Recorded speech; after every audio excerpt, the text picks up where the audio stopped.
So I would like to start with a story. It's not directly connected to the National STEM Collaborative, but I've been so impacted by the personal stories I heard the last couple days that I thought maybe I would pitch in. So I love to travel, and lucky for me, the work that I do takes me to a lot of places. My favorite seat on the plane is the exit row because there are no seats in front of you, just 3 feet of precious airplane real estate, right? As much as possible, I always try to get an exit row seat because obviously, at 5 feet flat, I need all the leg room I could get. The truth is, I like the accessibility of the exit row. Easy in, easy out. And as a small person, I have a small bladder, but I'll save that story for another talk. Being a frequent exit row seat occupant, I'm used to hearing the question, you are seated in an emergency or in an exit row. Are you willing and able to assist in the event of an emergency? I get asked that by the gate agent at boarding, and I get asked it again by the flight attendant before we take off. You are seated in an exit row. Are you willing and able to assist in the event of an emergency? And the answer is yes, always yes. Will I really be able to open an 800-pound emergency exit door when the time comes? I don't know, but I can get to the bathroom easily. So 2 weeks ago, on a flight from Philadelphia to Phoenix, I handed my boarding pass to the gate agent. She scanned it, it beeped to indicate exit row, and I expected to hear, are you willing and able to assist in the event of an emergency? Instead, she looked at me, she looked at the ticket, looked at me again, and asked, do you understand or speak English? As soon as I answered yes and walked onto the jetway, I thought to myself, wait, who? What? And then my mind exploded, basically. Should I have been a smartass and answered K? Should I have been indignant and answered, I made it this far in the airport, didn't I? Or should I have given her the cliff notes on microaggressions? I decided that confronting the gate agent's implicit bias while she is trying to board 200 anxious passengers was not a good idea. Plus, even though I'm not a native speaker, I'm pretty confident in my English, so it didn't really make me feel bad about that particular thing. It was the question and the attitude. Still, what did bother me was the reality that people who look like me are subject to bias like that. And that was mild. In fact, that was customer service. But it happens every day. If you have been on the receiving end of aggression based on race, gender, class, faith, ability, and so on, I'd like you to speak out on the count of 3 and say no more. 1, 2, 3. No more. Microaggressions have macro consequences. What does it mean for a young brown girl to see someone's tone, language, or attitude change when it's their turn to be addressed? What does it mean for a young brown girl to be repeatedly doubted, excluded, and marginalized? What does it mean for a young girl of color to feel like she is not good enough? We are all here and do the work that we do so that no one would have to know. So let's get to business. That was my story. Okay. So I'm here to talk about the National STEM Collaborative. And the agenda for today is a brief history of how it was created, with an emphasis on the impetus for changing the landscape of STEM for underrepresented women. I'm going to talk about the current projects and the future direction. I won't be talking about challenges and best practice just yet, just because we're so new. So a few disclaimers. See here. I do not have a STEM background. I am that Asian that dispels the minority myth that Asians are good in math and science. Yeah, that's a microaggression. What I do have, like many of you in this room do, is an appetite for meaningful work and a burning passion to advance and uplift women of color, women and girls of color. I also want to mention that the National STEM Collaborative is less than a year old. In July of 2015, the White House Council on Women and Girls, as Dr. Lear mentioned, and ASU's Center for Gender Equity in Science and Technology co-hosted a meeting of nearly 50 university and college presidents or senior leadership to delve deeper into issues concerning the underrepresentation of women of color in STEM.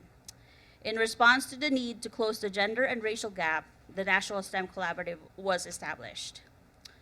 Our center, even though it has been in existence and had been operating, was officially launched this past January. And I started this role 9 days after it was launched. So I'm also a baby in this. So what are we dealing with here? Okay.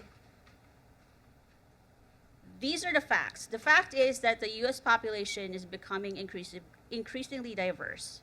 The fact is that women of color will comprise the majority of all women in the future. Yay!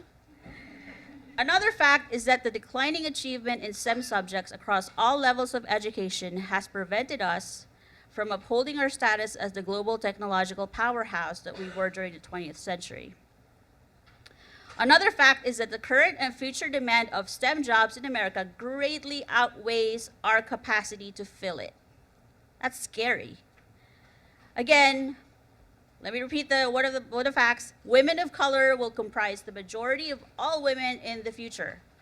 So doesn't it then make sense for us to close the racial and gender gaps so that we can build a workforce that will sustain our country's competitiveness on a global level? Right? Seems like common sense. So according to the National Science Foundation, minority women comprise fewer than 1 in 10 employed scientists and engineers. Fewer than 1 in 10, not even a whole person. Okay. So, and then of course, only 5% are Asian women, 5% are African American women, less than 1% are Native American women, and 2% are Hispanic women are represented in the science and engineering labor force in the US. Interestingly enough, there is a disconnect. The transition between high school and college is a critical moment when many young women turn away from a STEM career path. You know, they say that they are interested in pursuing computer science, but they don't actually enroll. There's a disconnect somewhere. And that's what, you've probably heard the term leaky pipeline. So let's break this down further for women and girls of color.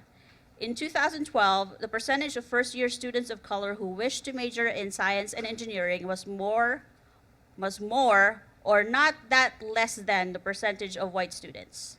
It's very close. Whereas male students, regardless of race, still outnumbered female students, more Asian, Black, Hispanic, or Latino female first-year students intended to major in science and engineering fields, higher than their white counterparts. And here's another interesting fact, among underrepresented racial ethnic groups, a growing number of girls are leaving high school well prepared in math and science and capable of pursuing STEM majors in college. So then, why so few? What do you think are the barriers preventing girls and women of color from thriving in STEM? Given the rhetoric I've heard these last couple days, whatever answer you're thinking of right now is probably true. Not excluding bias, which is a huge barrier for girls and women of color.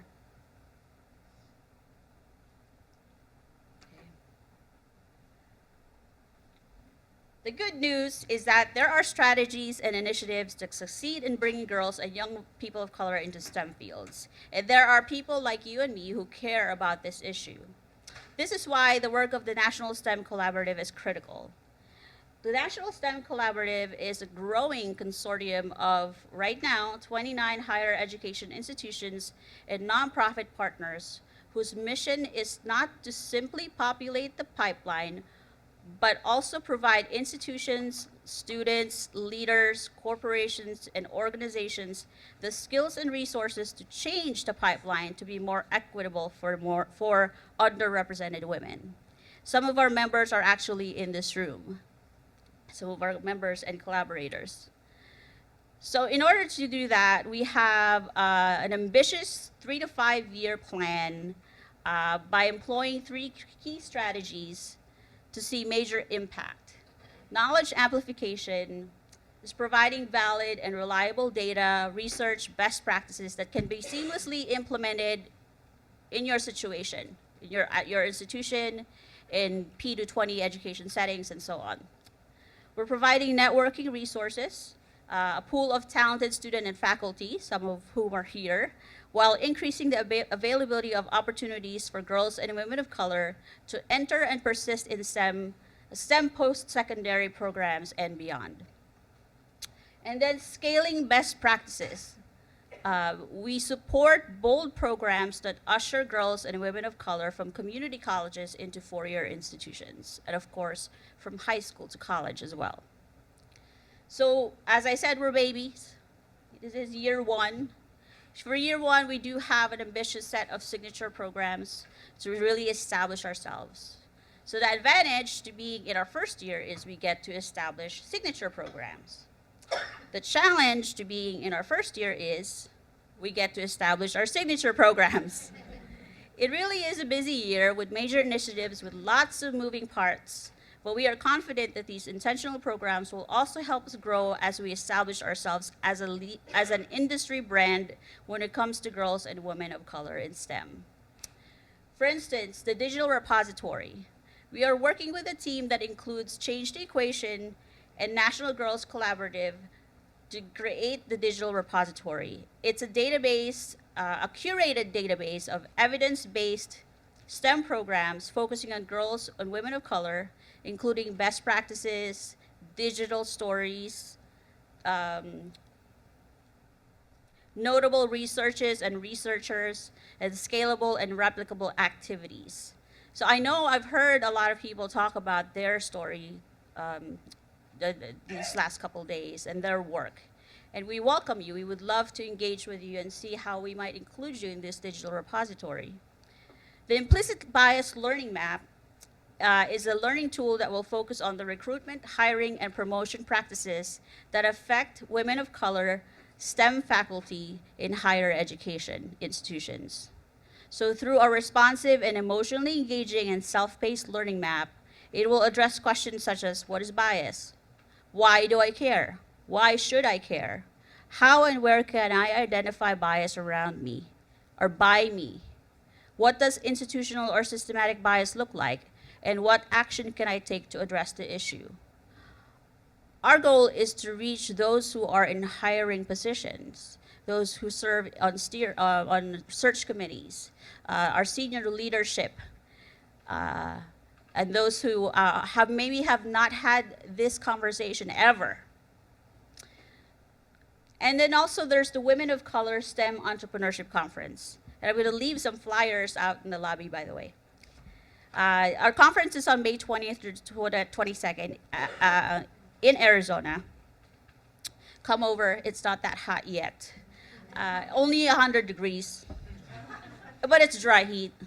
It is the inaugural Women of Color STEM Entrepreneurship Conference. It's entitled The New Normal, Women of Color Innovations and Achievements Through STEM Entrepreneurship. We're really trying to change the narrative, change the game, change the landscape. We're applying an asset-building approach by highlighting accomplishments of girls and women from diverse communities and by encouraging academic institutions and corporations to recruit and retain girls and women of color in STEM fields. The conference will feature keynote speakers, panel discussions, the usual. So these are just some of our signature programs. And of course, there's a lot, there's a lot of collaboration going on as well. Some little programs that we are doing, like digital stories and so on, and reports, literature reviews, and so on. So let's go back to talking about this National STEM Collaborative. As I said, we have 29 members and partners right now, and they do have responsibilities.